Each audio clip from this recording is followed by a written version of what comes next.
Bom dia, boa tarde e boa noite. Assim começamos o primeiro e hoje no segundo episódio do podcast Luz das Matas, Histórias que Iluminam Caminhos. Nós temos a honra, como eu já conversei um pouquinho com ele antes, né, de trazer o nosso incrível Paulo Ludogero, Pai Paulo Ludogero. Seja bem-vindo, Pai, sua bênção. Que Oxóssi nos abençoe hoje e sempre, que Pai Oxalá nos abençoe, que o Divino Pai Oruru nos abençoe. Em primeiro lugar, gratidão, Rafael, gratidão a todos do Luz das Matas por permitir que eu participasse desse podcast. Eu peço aos Sagrados Orixás que ilumine a todos e que abençoe a todos. É uma honra estar aqui com vocês. Assim seja, assim será. Honra a nós. Eu conversei um pouquinho com o pai, né? Vou aproveitar que agora vou ter que abrir para todo mundo. Estava todo mundo esperando essa conversa, né? E eu falei, né, que nós bebemos muito da fonte de Pai Paulo Ludogero desde o início, né? Bebemos das informações e diariamente temos contatos com as pílulas de informações que o senhor nos brinda, né? No seu Instagram. Então, depois, finalzinho, eu quero que o senhor disponibilize as redes sociais para todo mundo ter acesso, né, a esse conhecimento maravilhoso. Mas hoje é um dia de não só entrevistar, né, que nervoso estou, não posso negar, mas também de perguntar, de conhecer a história, né, e também de, como eu disse, né, de honrar a memória daqueles que vieram antes de nós, né, que tem conhecimento, que passa conhecimento. Então hoje é uma conversa descontraída, mas que a gente vai buscar bastante conhecimento com o Pai Paulo. Pai Paulo, posso começar? À vontade. Estou Então, aqui para servir. Primeira pergunta é: como foi o primeiro contato do senhor com a espiritualidade? Como isso nasceu no seu coração? Na realidade, eu nasci em berço umbandista. Vou contar rapidamente a minha história para vocês. Fica à vontade. Eu nasci num berço umbandista. Meu avô fundou a tenda espírita de Umbanda Santa Rita de Cássia em 1957. Eu nasci em 69, então eu já nasci no berço umbandista. E é claro que eu nasci no berço, mas aí veio a idade, a gente começa o jovem conhecer pessoas, vai estudar, vai isso, aquilo. Então teve um período que eu me afastei da religião, mas não porque eu saí da religião, me afastei por necessidade, tinha que estudar, tinha que fazer faculdade, tudo. E voltei para a Umbanda logo após esse período da faculdade. Quer dizer, eu nunca saí da Umbanda, a realidade é essa, né? Nunca saí, mas precisei me afastar por um período. Período esse por causa da minha vida mesmo, da minha vida pessoal. Mas a Umbanda sempre esteve dentro de mim, né? Eu costumo dizer assim, eu tenho 56 anos de idade, então eu tenho 56 anos e 9 meses de Umbanda. Perfeito. Estava lá, né? Nasceu lá. Eu nasci dentro do terreiro, praticamente. Então, o meu primeiro contato foi na barriga da minha mãe. Então, já pulsava, tá no sangue. E o senhor sabe que, baseado nessa, é a nossa segunda entrevista. Na primeira entrevista, eu conversei com o Felipe Leão, né, que é um grande amigo, que é compositor, né, curimbeiro. Eu tenho alguns pontos gravados meus, e ele já reproduziu alguns. Eu fiz essa primeira conversa com ele, e ele também me citou sobre essa mesma questão que o senhor trouxe, né, que em um determinado período da vida, né, nós precisamos revalidar outras coisas, né, buscar outros caminhos. A Umbanda, ela sempre vai permear e sempre vai seguir, né, com o indivíduo, porém ele tem as necessidades do mundo, né, necessidade de estudar, necessidade de acompanhar famílias em outras situações. Então, o senhor é o segundo entrevistado e nós trazemos mais uma vez esse mesmo relato. Mas a Umbanda nunca sai, né, de dentro, sempre pulsa lá dentro do nosso coração. Não, nunca sai. E apenas para ratificar, né, e corroborar essa informação, nós vivemos para a Umbanda, nós não vivemos de Umbanda. Então para viver para a Umbanda, eu preciso validar as minhas outras condições, né? Claro, não tenha dúvida. Pai Paulo, diz para mim, o que mais marcou o início da sua caminhada espiritual dentro da religião? Nossa, foram tantas. Mas como você falou de honrar os ancestrais, eu vou honrar o meu avô aqui. Posso honrar o meu avô? Com toda certeza absoluta do mundo. Fique à vontade. Já vem até lágrima nos olhos, né? Pai Durval José dos Santos. cavalo do Caboclo Sete Estrelas, que é o senhor Caboclo Sete Estrelas que comanda a casa de Santa Rita até hoje, espiritualmente. Hoje está no comando da minha mãe com a Cabocla Iracema. Mas uma coisa que me marcou muito, como eu te falei, eu estava na faculdade. E na época que eu estava afastado, o meu avô ele me chamou e falou assim: nós estamos indo para a festa de Iemanjá. E eu te falo até o ano que foi isso. Foi em 1999. Isso. Não, minto. Peraí, desculpa, peraí. Imagina que foi isso. Em 1989. Em 1989, nós estamos indo para a festa de Iemanjá e eu quero que você vá. Por favor, eu estou afastado há tanto tempo, vô. O ano inteiro eu só venho aqui tomar passe, só venho aqui. Não, eu quero que você vá para a festa de Iemanjá. E o meu avô era aquele tipo paizão, né? Ele falava, todo mundo obedecia. Em 1989, dezembro de 89, nós fomos para a festa de Iemanjá e naquela época, a orla ali de Praia Grande não é como é hoje. A orla inteira, desde Oceã até Mirim, era tomada de tendas de Umbanda. Eram 2 fileiras, sabe? Fileira A, fileira B. Era tomada, tinha mais de 1.000 terreiros tocando lá. Era uma coisa mais linda que tinha. Só que a prefeitura vai dificultando, os terreiros deixam de ir. A realidade é essa. Então, então era comum ter pausas nas giras e as pessoas irem conhecer outros terreiros, né? Assim, olhando ali, uma oportunidade de conhecer outros terreiros, outras doutrinas, claro, na frente do mar. E nessa festa, o meu avô chegou para minha mãe e para o meu irmão e falou assim: vocês comandam a gira, que eu vou andar com o Branco, que ele me chamava de Branco. Eu fui andando. Falei, tá bom, vô, então vamos andando aí, vamos andando, vamos... Aí ele foi me ensinando um monte de coisa. Olha, até uma curiosidade. Por que na casa de Exu, na tronqueira, antes de entrar, nós temos que fazer isso? Ou dar um toque e pedir licença. Ele me falou assim: você sabe o que a gente bate para entrar na casa de Exu? Eu falei, vô, é para avisar que nós estamos entrando. Eu falei, não. Quando você dá 3 toquinhos, você está pedindo licença, salve o alto, salve o embaixo, salve a minha entrada. Você está pedindo licença para entrar na tronqueira, porque ela tem dono. Você não montou sua tronqueira para acender vela.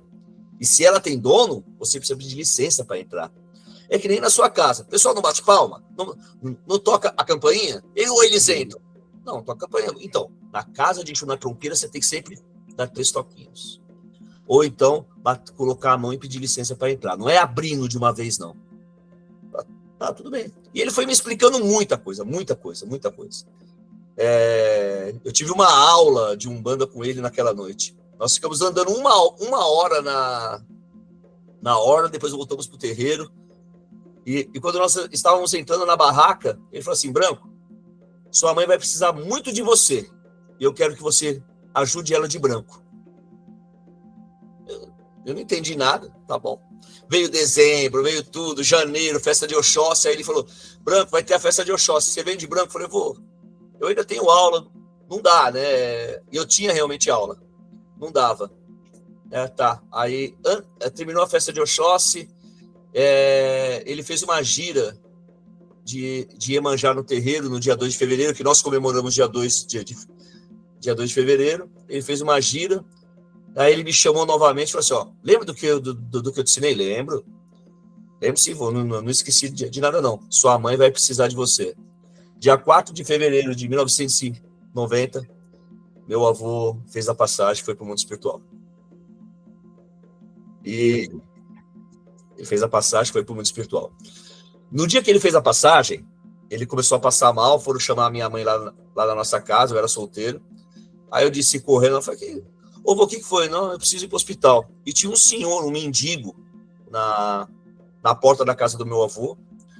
Ele falou assim: olha, ele parou e falou assim: olha, você já me deu a comida, você já me deu água. Vai com Deus, né? Aí o meu avô entrando no carro, eu olhando aquele mendigo.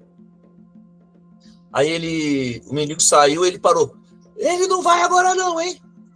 Ele não vai agora não. Precisa primeiro preparar.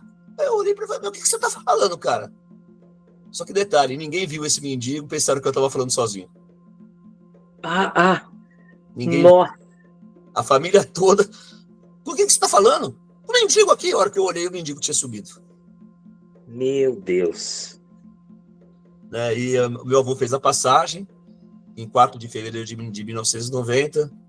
Eu me formei naquele mesmo ano, em julho, se não em junho daquele ano, eu me formei, mas naquele mesmo ano, todas as giras eu comecei a participar e nunca mais deixei a minha mãe. Nunca mais deixei a tenda de Umbanda Santa Rita de Cássia. É isso. E a frase que termina isso é: o que mais marcou, então, é a honra à ancestralidade. É Honrar a isso. ancestralidade. Honrar a sua ancestralidade. Olha, é uma honra para mim, né? Eu não tinha, eu ainda não sei se o senhor já falou dessa história Nunca falei. em outros lugares, Nunca né? falei. E para eu ouvir isso é assim, por incrível que pareça, algumas coincidências, Pai Paulo. A minha vida inteira, Branco é meu sobrenome, né? Meu sobrenome é Branco. Na vida inteira me chamaram de Branco e quem me trouxe para a Umbanda foi o meu avô, desencarnado meu avô, né? E trabalhador de Umbanda, né? Médium, cavalo de Zé Pilintra, né? Também eu tive essa honra de trabalhar com o seu Zé. Então, são muitas coincidências na vida, né? Que nas suas palavras eu trago para o meu coração, para a minha realidade, e tenho certeza que essas palavras que o senhor acabou de dizer também vão chegar em outras pessoas e que essa realidade vai ser muito semelhante, né? Porque a nossa jornada espiritual, ela, ao mesmo tempo, ela é tão distinta, mas ao mesmo tempo ela é tão parecida, né? As pessoas têm essa corsemelhança, isso é muito lindo. Eu nunca falei sobre isso com ninguém, a família toda sabe, claro, né? Mas publicamente assim, eu nunca comentei. Que honra. Com ninguém, como você falou que era para honrar a ancestralidade, então eu vou honrar o meu avô. Vou contar essa história hoje. Que honra. E fica esse registro em nome dele. Que honra. Pai Paulo, depois dessa aula, desse amor eterno, dessa sua história, eu vou falar sobre algo que também me aproximou muito do senhor, né, enquanto umbandista, que é esse cara aqui, que é o livro Sete Caveiras, escrito por Pai Paulo Lodogera, pelo espírito viking. Então, eu gostaria de começar falando desse livro e perguntando para o senhor o que lhe inspirou, né, a escrever o livro Sete Caveiras, e para que as pessoas que não leram, não tiveram oportunidade ainda, né, qual é a maior mensagem que esse livro traz para aquele que vai ler? Olha, nunca desista. Nunca desista. Acho que é a mensagem principal para mim. Nunca desista. Amargar 70 anos em um túmulo, esperando ali, nunca desista. Nunca desista. Uma hora acontece. Acho que a melhor mensagem que pode ter é isso. Bom, você me perguntou como o que te inspirou. A maioria dos meus seguidores sabe, né, muitas pessoas não sabem, eu sou motorista de aplicativo, sou motorista de Uber. Tá? Então, já teve situações de tietagem, de tirar foto no Uber, tal, de pessoas me reconhecerem, já teve essas situações. Como eu disse, a gente vive para a Umbanda, a gente não vive de Umbanda, né? A gente vive para a Umbanda. E dezembro de... Agora não vou lembrar os anos, mas de 2017 a 2018, eu estava muito triste que o meu carro ia vencer a placa e eu não ia conseguir mais dirigir o carro em São Paulo. E aí eu tinha que ir para o ABC para poder trabalhar. Eu estava triste, eu não consegui trocar de carro, eu não consegui. E eu estava triste. E o seu Sete Caveiras sempre me pediu, no dia 31 de dezembro, levar uma oferenda para ele no cemitério, que é uma oferenda de renovação, de entrega e agradecimento pelo ano, e de renovação e pedidos para o ano que entra. Isso todo dia 31, está todo mundo fazendo as suas oferendas, eu estou lá no cemitério do Lagoa Exu. Eu estou lá.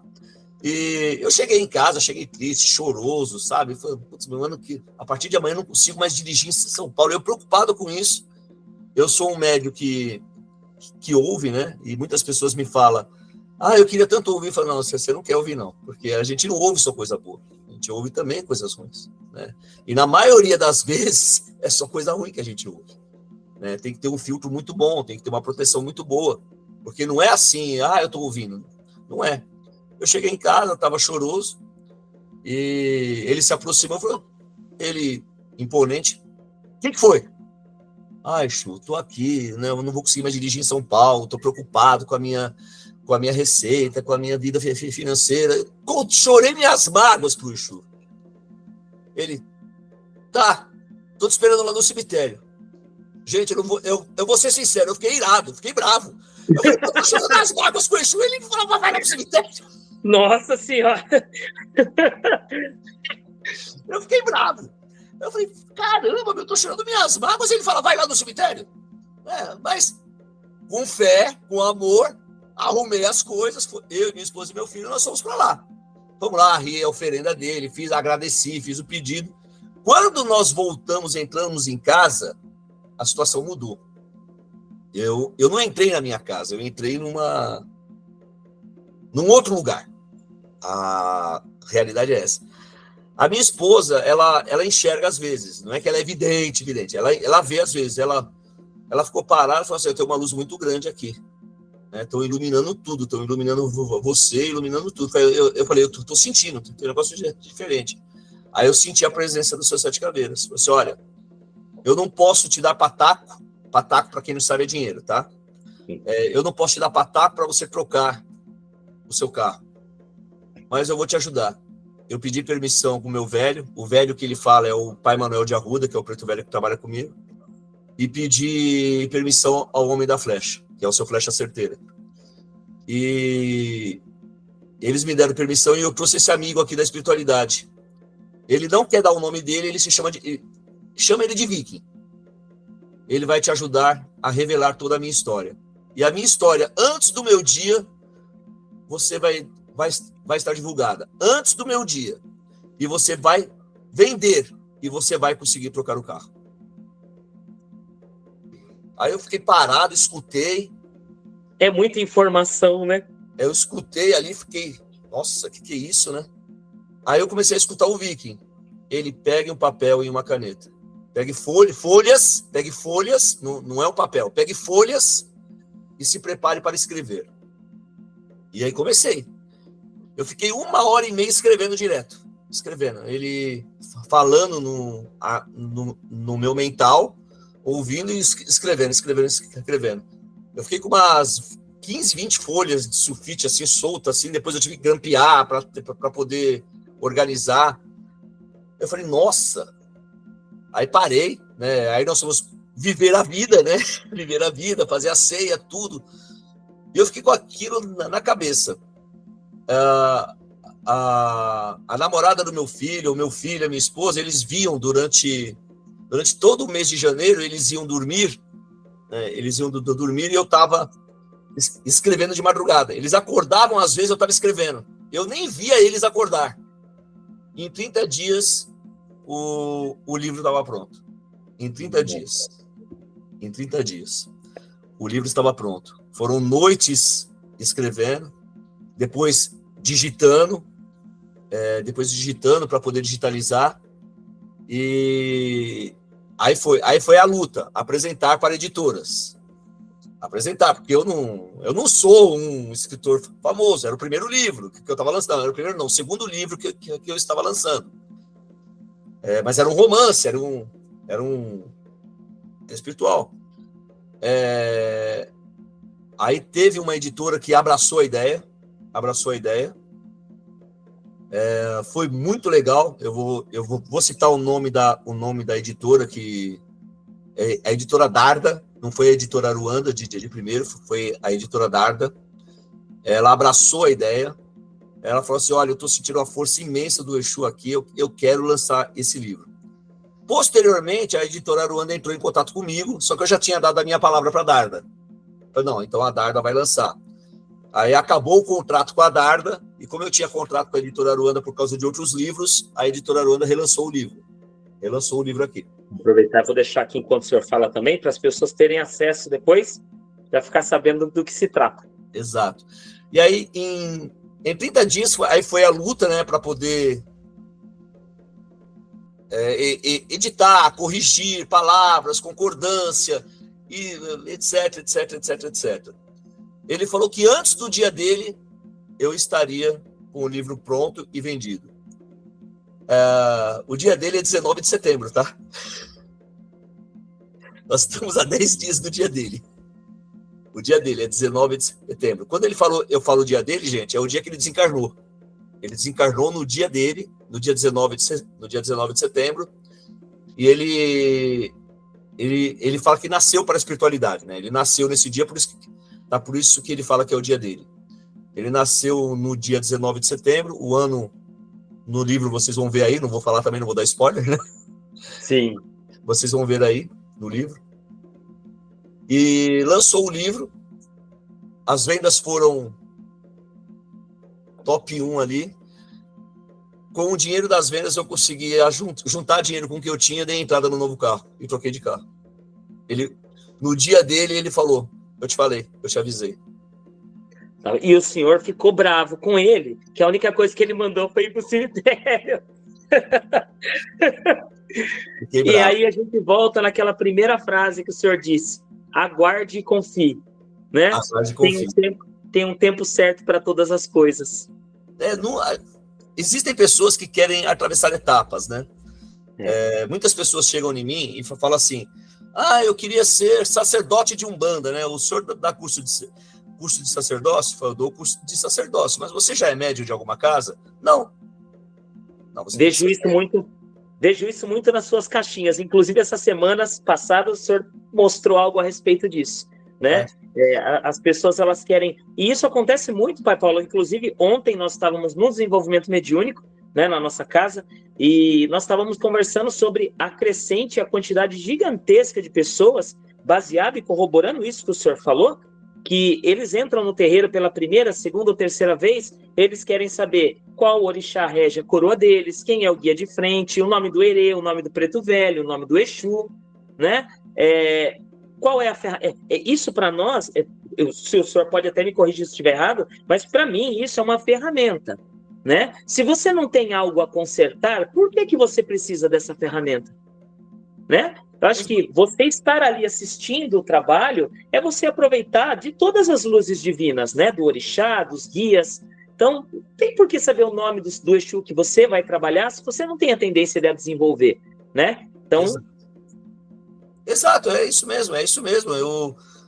Nossa, tem inúmeras pessoas que falam assim: o senhor joga búzio, para que você quer saber? Eu queria saber o meu orixá. Você frequenta algum terreiro? Não. É pura curiosidade? Então, olha, é assim, frequenta um terreiro, vai viver, que nem essas pessoas que me perguntam: quero ser sacerdote. Para que você quer ser sacerdote? Essa Deus é a pergunta. Deus me livre. Eu falo isso de coração aberto, e o Rafael pode até corroborar isso ou não, pode discordar. A maioria das pessoas que levam Umbanda a sério, que tem terreiro, nunca quiseram ter terreiro. Nunca quiseram ter.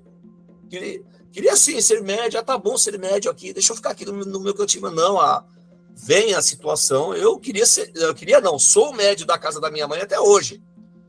Eu sou médium lá, não é porque eu sou pai de santo que eu deixei de ser médium. Porque para ser um bom pai, você tem que ser primeiro um bom filho. Um bom filho. Se você não é um bom filho, você não é um bom pai. Anota isso. Se você não é um bom filho, você não é um bom pai. E você só pode ser um bom pai de santo se você vivencia todas as etapas. Porque se você não vivencia, como é que você vai poder ensinar? Como é que você vai poder passar para os seus filhos isso? Se você não teve dificuldade, se você não subiu todos os degraus. É isso. Não tem história, não tem bagagem, né, Pai Paulo? Não tem bagagem. Para você levantar para ensinar, a gente primeiro senta para aprender, né? Ajoelha, né? Ajoelha, né? Nem senta, ajoelha, deita de barriga no chão, né? Põe a mãozinha para cima e bate a cabeça ainda por cima. Fato. Pai Paulo, seguindo agora, eu quero fazer uma pergunta para o senhor que é muito importante, eu gostaria de ouvir, baseado no seu conhecimento, né? A gente vê hoje bancadas cristãs, né, crescendo exponencialmente, né? Não só bancadas, mas o cristianismo crescendo e a Umbanda sofrendo, por muitas vezes, preconceito. E, baseado nisso, né, qual seria, na visão do senhor, com o tempo que o senhor tem de caminhada, o caminho para fortalecer a religião da Umbanda no Brasil? O senhor vê algum caminho para que haja esse fortalecimento, a gente consiga quebrar esse preconceito? Eu sei que vai ter muita gente atirando pedra no seu canal, então não atira pedra no canal do Rafael, não. Vai lá no meu canal e atira pedra em mim lá. Não, eu não tô. Não, aqui é justo. Esse canal é feito para isso. Vai entrar e vai ouvir quem tem que entrar e ouvir. E aqueles que atirarem pedra vão estar fortalecendo as visualizações. Eu vou ficar muito feliz. Brava não vou ficar. Então tá, então eu queria fortalecer mandar um beijo para minha irmã de santo, Iris, que ela fez uma colocação excelente o outro dia no bate-papo que nós estávamos tendo, e ela fez uma colocação perfeita, e eu queria trazer essa colocação aqui agora. A proposta das igrejas neopentecostais, católicas, é o quê? Você vem aqui e dá o dízimo, dá o dinheiro para você enriquecer.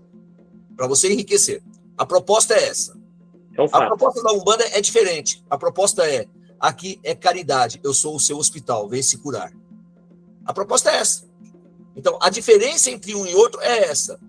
E a maioria das pessoas quer enriquecer, quer matéria, quer dinheiro, né? Não quer se curar.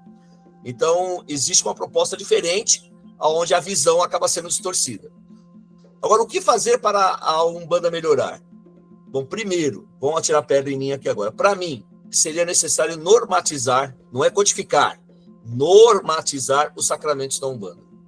Mas para normatizar os sacramentos da Umbanda, nós precisaríamos de órgãos sérios, núcleos de órgãos sérios, federações sérias, um órgão sério estadual e um órgão sério federal. Então, ou seja, seria federações a um órgão estadual, e esse órgão estadual, mas aí você vai tirar o direito daquele que abre o terreiro na porta dos fundos lá, e a pessoa não tem condições. Eu falo, não estou falando disso, tem condições sim, é só você ir lá e se filiar. Fala, eu sou filiado, sou uma portinha, mas você tem direito. Com isso, as federações dariam condições das pessoas fazerem, através da normatização, fazerem os sacramentos. Os sacramentos são batismo, não é aquele ritual de terreiro, gente, não é a macia, é batismo, a aguinha na cabeça, a velhinha, padrinho, batismo, conversão espiritual, casamento, extrema-unção e rito fúnebre. Seria normatizado isso. Porque hoje todo mundo faz, elas vão ter. Essa é a verdade. Com certeza.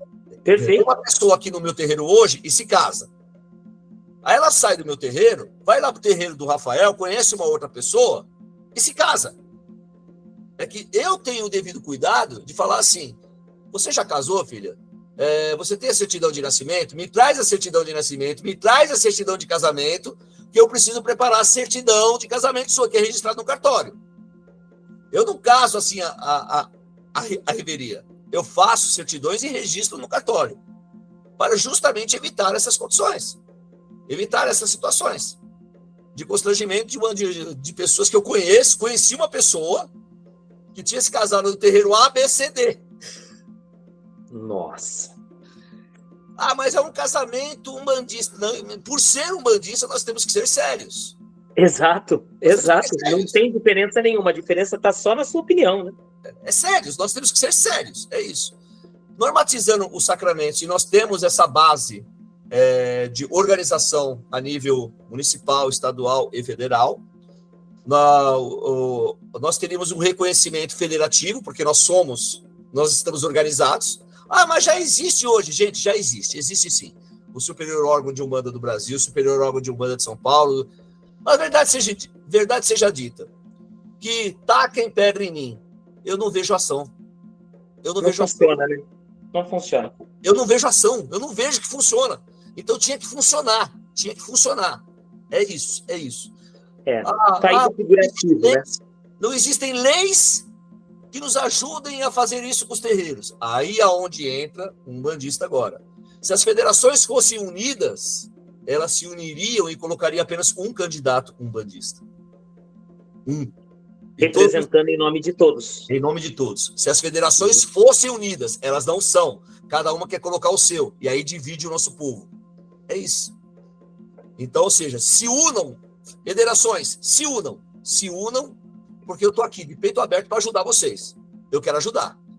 Mas tem que se organizar mais. É isso. Com certeza, perfeito. E eu vou estender só 1/1000 de segundo a respeito, Pai Paulo, e essa desunião, tanto das federações, né, onde há uma observância, né, de todo esse tempo, né, de caminhada que eu tenho, que o senhor traz agora nesse seu relato, essas federações, elas tendem a buscar o que é melhor para si. né? Elas não, muitas delas, não estou generalizando, mas muitas delas, a gente percebe que é muito individualista, né? Então eu vou ver o que é melhor para mim, eu vou eleger aquele que vai me representar, né? Não representar o povo. E não sei se é porque moramos, eu sou do interior do estado, moro numa cidade de 150 mil habitantes, e aqui deve ter, uns 45 terreiros, vamos colocar assim, entre os formais e os informais, né? Mas a gente observa, e eu ouço, né, conversas com outros amigos de outros estados, de outras cidades, que há também, e eu observo isso na minha própria vida, há também uma separação entre os próprios terreiros, né? Então, falando sobre né, quais são os caminhos para fortalecer a união, não só das federações, mas enquanto irmão de santo, né? Enquanto parceiros, enquanto coligados de alma, de caminhada espiritual, as pessoas tendem a precisar estar mais ligadas para se fortalecer e poder combater aquilo que precisa ser combatido. Sim, exatamente. Vou te dar um exemplo da nossa raiz. Na nossa raiz, nós temos a matriarca, que é a minha mãe, Maria Imaculada dos Santos, que é a chefe do terreiro, tendo espírita de Umbanda de Santa Rita de Cássia. Aí tem o meu terreiro, tem o terreiro dos meus filhos de santo, tem o terreiro dos filhos de santo do meu irmão, tem o terreiro... E se espalha. Mas todo mundo obedece à minha mãe. Obedece à minha mãe. A minha mãe fala, tal data, preciso de todos aqui. Tá todo mundo lá. Perfeito. Tá todo mundo lá. A minha mãe fala, olha, eu não quero que posta na internet guias incorporando. Todo mundo obedece. Não fica com aquela empáfia, né? Eu faço o que eu quero. Não, ninguém manda na minha vida. Não. Ser umbandista também é você obedecer, gente.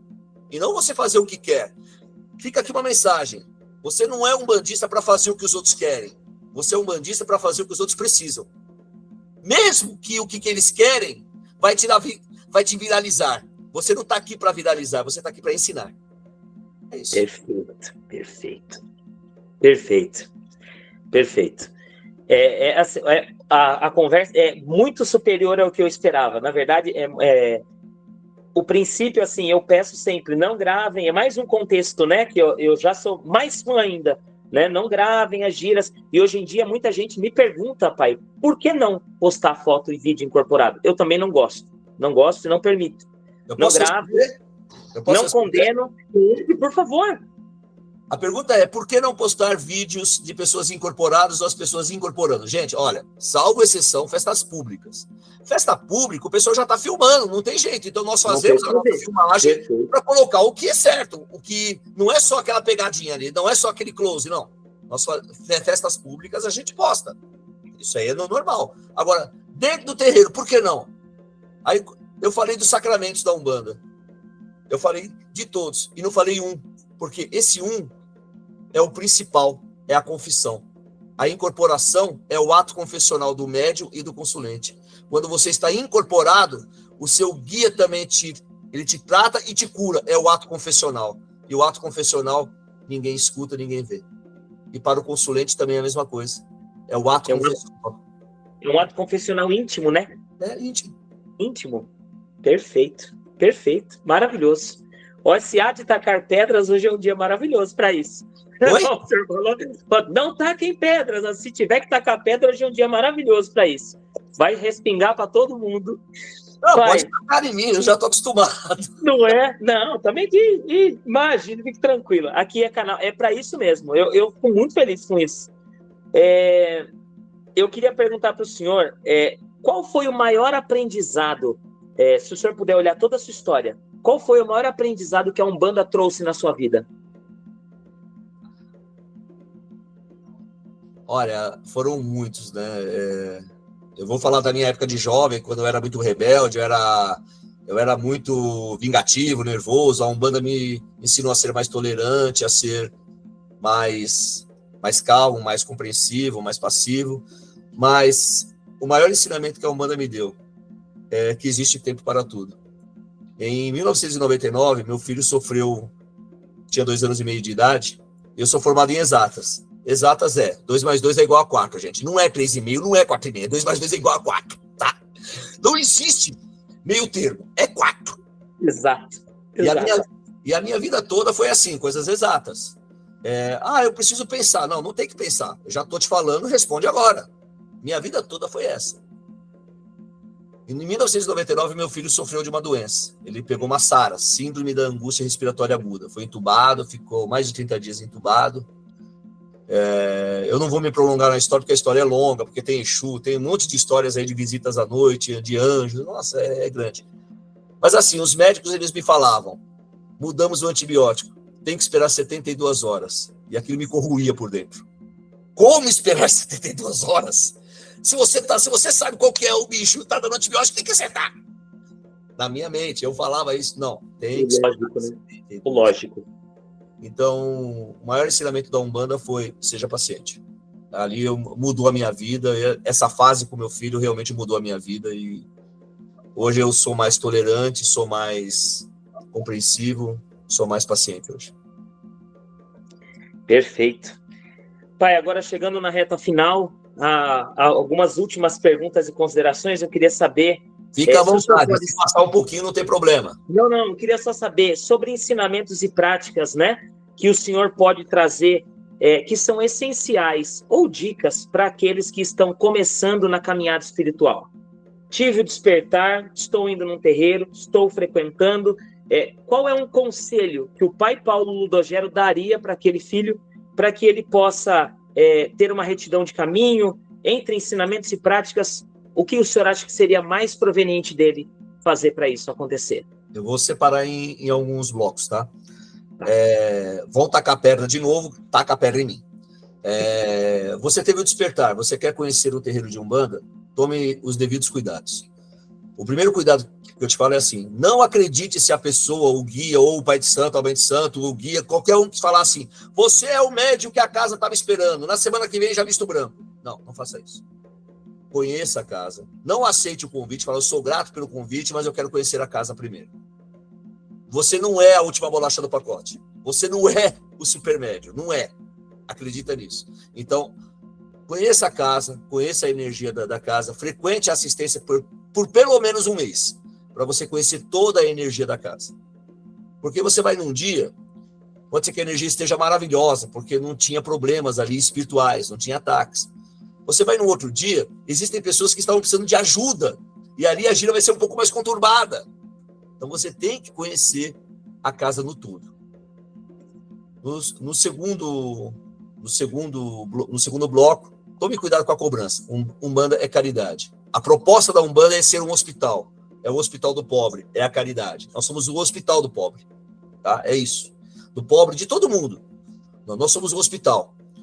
Então, se você vê lá, entrada, R$1, que seja entrada R$1, se afasta, porque já sai da proposta inicial da Umbanda.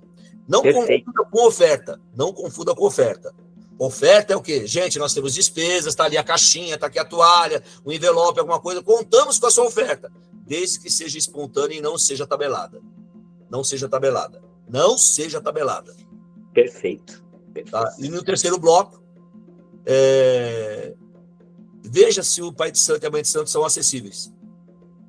Acessíveis no quesito seguinte, olha, estou aqui na assistência, chama o Cambone, o fiscal ali da assistência, posso conversar com o pai de santo depois da gira ou em algum outro dia, quero conversar, tirar algumas dúvidas? Se o pai de santo falar, não pode, então ele não tem acesso, então corra, porque ele não é acessível. O verdadeiro pai de santo, a verdadeira mãe de santo, é acessível à comunidade no todo, e não só a quem lhe interessa. Perfeito. Essas são as dicas de pai Paulo Ludogero para quem está almejando, né, o início da caminhada espiritual. Agora, pai, eu vou trazer um pouco mais essa régua da idade, um pouco mais para baixo. E eu queria falar um pouquinho com o senhor sobre as crianças, né? Qual é a importância das crianças dentro da religião, né? E qual é o carinho e o cuidado que um terreiro tem que ter para com as crianças? Vou citar uma situação com relação a isso, né? Eu já presenciei terreiros onde, né, uma criança falar, uma criança bater num atabaque de forma despretensiosa, uma criança não se portar de forma com um terno, uma gravata, uma cartola e um notebook, sentado na assistência, quieto, calado, ouvindo a palavra, né? é ruim, né? Não é o que eles estavam esperando. E eu já presenciei terreiros onde a criança é abraçada, é colocada para cantar um hino de umbanda junto, né? Guias que pegam na mão e levam e sentam no chão. Então, eu já vi esses dois lados da moeda, né? Eu queria saber a visão do pai Paulo Ludogero com relação às crianças e o futuro da umbanda na mão deles. A minha visão é a visão do preto velho que me assiste. Pai Manuel de Arruda. Eu prefiro as crianças dentro do terreiro, e aqui elas são orientadas, são cuidadas, do que fora do terreiro, e os pais não poderem vir para poder se cuidar. Ou as crianças na rua. Eu prefiro as crianças dentro do terreiro. Ah, mas tem a condição que elas bagunçam. Doutrina, educação mediúnica. Eu tenho várias crianças no terreiro. Tenho várias. E elas correm, mas no momento da gira ali, se o caboclo dá bronca, o caboclo dá bronca, o preto velho dá a bronca, mas elas continuam vindo ali. Quanto a tocar no atabaque, a tocar os instrumentos sagrados, eu tenho duas ponderações. Você não pode deixar a curimba na mão de uma criança. Não pode. Porque a curimba, ela é o coração que pulsa o terreiro. Tá? Perfeito. Não pode. Mas se a criança não aprender, se ela não sentir interesse, ela não vai ficar, ela vai embora. E a curimba é a porta de entrada para as crianças. Elas adoram cantar, adoram tocar instrumento, adoram bater palma, adoram mexer, adoram. Então, você não pode deixar sob a responsabilidade deles, mas é a porta de entrada. Para mim, as crianças são muito bem-vindas. Perfeito. Pai, agora, indo para o finalzinho da conclusão, eu gostaria que, se o senhor puder elencar de toda a sua caminhada, se o senhor puder, essa é a primeira, qual foi a sua experiência mais marcante dentro da Umbanda nesses anos? Algo que aconteceu que marcou a história de pai Paulo Ludogero dentro da religião. Então eu vou marcar que marcou a minha vida, tá? Através desse livro aqui foi a história, mas dentro desse livro tem a história também do Exu do Pântano. Foi quando meu filho estava internado, eu pensei que era um quiumba que estava atrapalhando. Quase expulso. Na expulsão... Eu pensei que era um quiumba que estava atrapalhando. Leiam. Era o Exu que estava chegando. E tem essa passagem dentro do livro, tem essa passagem. Sim. Na verdade, eu vou falar para o senhor como esse livro chegou na minha mão, tá? Apesar de eu conhecer, né, a sua história, a literatura de pai Paulo Ludogero, e também já corrobora, né, com os outros livros, né, de orações umbandistas. Então, depois vou deixar as informações na descrição, né? Conheço eles, não tenho aqui tangível na minha mão, mas conheço os demais livros, então indico os demais livros, porque é uma literatura fantástica, né? Nós temos uma filha de santo, a Lívia, ela trabalha com seus 7 caveiras, né? Dentro do nosso terreiro há muito tempo. Na verdade, a Lívia já vem de outro tempo, né? Acabou a caminhada espiritual dela cruzando com a minha. Hoje a Lívia é mãe pequena dentro da minha casa e ela trabalha com seus 7 caveiras. Um Exu de muito amor, muito, assim, é um caveira, mas é muito carinhoso, né? O senhor sabe ele é reto, ele é direto, mas ele é acolhedor, né? Ele não tem essa... E ela me trouxe esse livro e falou: Rafael, olha o que eu achei. Eu achei a história. Lê essa história, você vai precisar ler. E esse livro passou na mão de filhas de santo. A Sandra, minha filha de santo, já leu. E assim, aonde passou, maravilhou, encantou e ensinou. Então, eu passo a todos aqueles que estão aqui. Pessoal, acessem os livros do Paulo. 7 Caveiras é maravilhoso. Então, eu não tenho nem palavras para descrever o quanto isso agrega de conhecimento. Gratidão. Além do conhecimento que existe sobre o mundo espiritual, ele mostra também os limites que tem na espiritualidade, né? Que a espiritualidade não é assim, estalar de dedos e faz o que a gente quer. Existem os limites deles também. Com certeza. Pai Paulo, no final, quais são os novos projetos? Se tem alguma coisa engatilhada, né? O que nós podemos esperar? Podemos esperar mais livros? Pode. Bom, você falou do livro de orações, esse aqui é o livro de orações, Olha ele aí. Orações Umbandistas, tá? É um livro de bolso, de cabeceira. Eu tenho relatos de pessoas que...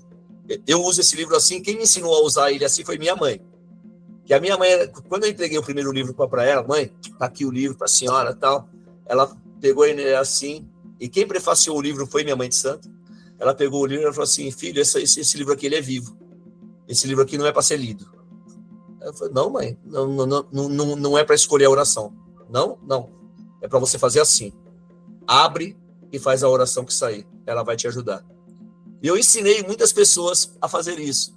Existem diversos relatos que a oração que sai é o que a pessoa está precisando mesmo. Então, muito é um livro vivo. É um livro vivo. E o mais recente que tem, que é esse daqui, é o Seu Flecha Certeira, o Grande Caçador de Almas. Esse livro cruza com os Sete Caveiras, tá? Tem algumas passagens aqui que eles se cruzam, né? Fala do Seu Flecha Certeira, depois fala dos Sete Caveiras. Os livros se cruzam, é bem interessante. Eles se cruzam. Novos projetos. Em primeira mão, estou falando que isso alguns filhos de santos já sabem, que alguns filhos de santos estão me ajudando nessa questão de digitalizar, então eles estão aqui me ajudando. Mas publicamente é a primeira vez que estou dizendo. Tem um livro que está no forno, chama Tranca-Rua das Almas, a História Perdida. A História Perdida de Tranca-Rua das Almas. A História Perdida. Então, não é Tranca-Rua das Almas, é a História Perdida. Vocês vão entender o porquê. E tem um outro conto, um outro livro, esse livro eu estou tendo um xodozinho com ele, porque toda vez que eu começo a escrever, eu choro, porque cada conto Quem está me ditando é o Pai Manuel de Arruda. É um preto velho que trabalha comigo. Então, o livro chama Contos Umbandistas. Ele fala sobre os trabalhos que são realizados dentro do terreiro de Umbanda. As curas que existem de espíritos e de encarnados. São contos. Histórias curtinhas, né? Histórias curtinhas, mas ele relata como que funciona a gira. Desde quando o consulente passa pela porteira, que o vê, até a cura propriamente dita. Eles são contos. É um xodózinho. Cada conto que eu escrevo ali, eu choro. Maravilhoso. Tem data, Pai Paulo? Não, ainda não. Ainda não? Mas estamos ansiosos. Estamos ansiosos, todos. Pode ter certeza que quem ouvir e quem acompanha a literatura do Pai Paulo Ludogero vai ficar na expectativa. Eu estou na expectativa. E Flecha Certeira, conheço o livro pela internet, ainda não tenho, mas agora já estava com vontade de ler, mas agora que o senhor me disse ainda que há o intercruzamento, ainda tem essas com seus Sete Caveiras, com o livro, eu preciso ir atrás, porque essa eu preciso continuar, preciso ter esse acesso. Vou te dar um spoiler, então. No livro dos Sete Caveiras, ele fala muito do Exu Caveira, que é o mentor dele. Não sei se você se recorda disso. Perfeito. O Exu Caveira é o mentor dele. No livro do Seu Flecha Certeira, o Seu Flecha Certeira resgata o Exu Caveira, que é o mentor dos Sete Caveiras. Eu preciso ler. Assim que terminar, acho que vou precisar procurar essa informação, esse livro. Então, eu indico para todo mundo. Bom, você tem meu WhatsApp. Depois você conversa comigo que você ganhou um livro do Seu Flecha Certeira. Eu te mando um. Eu ganhei! Oxalá te abençoe, que Pai Oxó te abençoe mais uma vez. Nossa, fiquei feliz demais agora. Olha que final de live maravilhoso. Pai Paulo, não tenho palavras para descrever a emoção. Eu até vou fazer um parênteses aqui antes de terminar. Nosso TI, nosso irmão parceiro, eu sempre cito ele, né, o Flávio, que se colocou de cabeça nesse projeto, está aqui conosco, né, gravando essa entrevista. Ele é testemunha ocular e auditiva do que eu disse. Eu falei, Flávio, eu estou extremamente nervoso porque eu vou falar com o Pai Paulo. Ele falou, ele usou essas palavras, sério, cara, nesse nível? Eu falei, nesse nível. E assim, olha, ele mandou um joinha, que subiu aqui um joinha do meu lado. Ele mandou um joinha. Nesse nível, por Pai Paulo, pela história, pelo que o senhor representa, e ainda mais, né, essa história que o senhor trouxe em primeira mão, várias afinal, né, a forma como o senhor posicionou, a forma como o senhor defende a religião, né, que é muito semelhante ao que eu, Rafael, penso, prego, é muito semelhante, quase 100% semelhante. Eu fico muito feliz de ter conversado com o senhor, de ter ouvido essa história, de ouvir de onde o senhor veio e acompanhar até onde o senhor chegou. Então, para encerrar, eu gostaria de que o senhor deixasse as suas redes sociais e os seus contatos né, para que o senhor possa, para que as pessoas possam acessar essas informações e também validar isso tudo que eu estou falando aqui, né? Que eu estou falando bem. Então o pessoal precisa ir lá no Instagram para conferir o que eu estou falando. Bom, primeiro, o Rafael disse que na nossa conversa antes do vídeo aqui, ele falou assim que ele ficou surpreso que eu respondi a mensagem dele. É assim, eu procuro responder todas as mensagens. Posso demorar um dia, 2. Posso demorar um dia, 2 dias, mas eu procuro responder todas as mensagens, todas. Porque eu já estive do lado de vocês. Eu queria ser ouvido, queria ser respondido e não teve resposta. Não teve. Então, eu sei como vocês se sentem quando não há.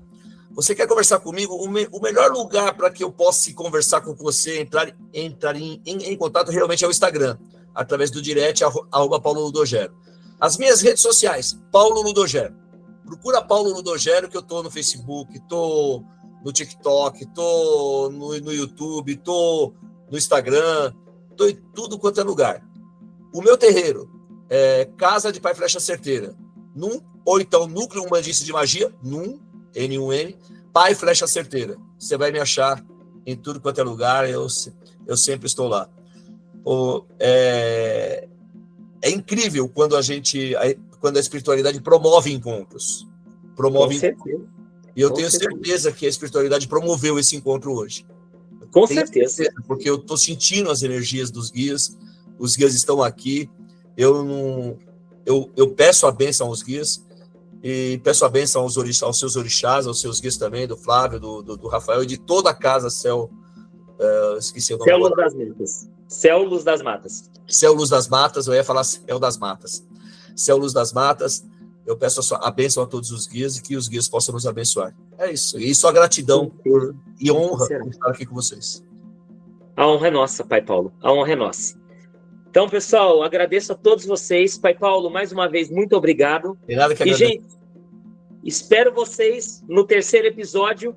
Toda quinta-feira, 8h30 da noite, tem personalidades incríveis, histórias incríveis e histórias que iluminam caminhos. E, com certeza, Pai Paulo, essa história iluminou muito os nossos caminhos. Um grande abraço, um coração, assim, imenso e transbordando alegria.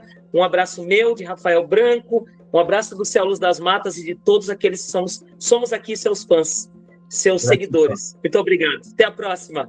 Gratidão. Axé, galera! Axé.